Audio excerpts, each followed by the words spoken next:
For most of us, using a scale to measure weight is quite a common habit. Perhaps for you, it may simply be just a number on a scale. Or perhaps you use it to measure your own progress and find out precisely whether you have gained or lost any weight.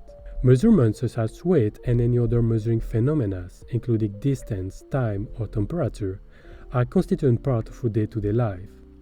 So much that measuring phenomena looks almost like an easy task.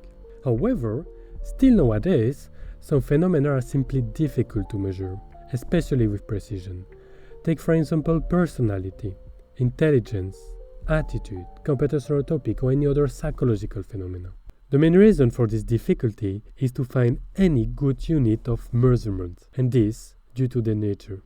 Let's dive into the problem by comparing classical measure like weight to psychological measure like intelligence. The classical way to measure something is to compare what we want to measure to a specific unit of measurement that we have previously settled. If we take for example weight, it is usually measured in kilogram. I weighed 68 kilogram, which literally translates that I'm 68 times 1 kilo, my unit of measurement. My mass is here compared to unit, 1 kilo. But we could technically imagine a world where my mass will be compared to another unit. Let's say a chicken.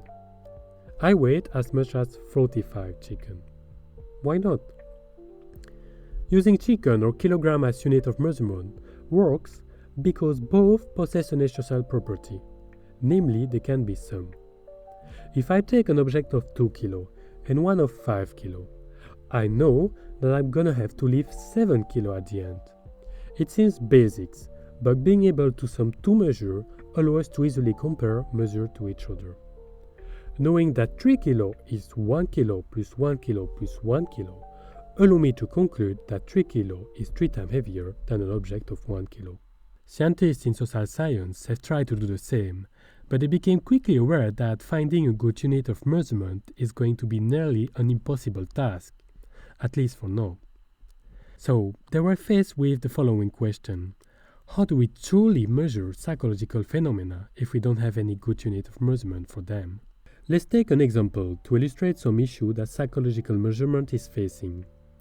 Let's take the example of intelligence and the famous IQ test. The test is composed of multiple tasks that will give you a global score expressed in terms of IQ, intelligence quotient. This score reflects in brief your level on this task compared to a population of the same age. The mean score is settled at 100. Scoring higher, let's say 120, means that you are above average, and scoring lower, let's say 80, means that you are under average. Based only on the IQ score, we cannot conclude way more than that. Contrary to weight, statements like two people with an IQ of 60 equal one person with an IQ of 120, or like someone with an IQ of 100 is twice more intelligent than someone with an IQ of 50, are clearly not acceptable. In brief, comparing person IQ score is not at all as easy as comparing two masses of two objects. In addition, another issue is that psychological measure is particularly subject to measurement error. For example, if I'm tired, my score at the IQ test is not going to be the same as the one I would have if I was in good shape. Classical measures like weight are of course also subject to error. An old scale could, for example, be not very precise.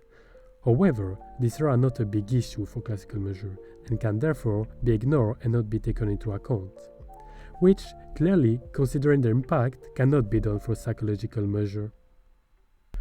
So, considering all these issues that psychological measure is facing, how do we truly measure psychological phenomena? Or, if I rephrase it in a more practical way, how do we make sure that we are really measuring what we want to measure? This raises a lot of questions. How do we build a good measure? What type of questions should I ask? Or what type of task should they complete? How can I be sure that the measure is accurate enough, reliable? Is, for example, an IQ test really measuring intelligence? And if not, what is it measuring? What are we allowed to conclude based on the measure? And what about the decision we make based on the measure? For example, under which IQ score is one considered to be in situation of handicap? What's the impact of this threshold? Welcome to Pseudom.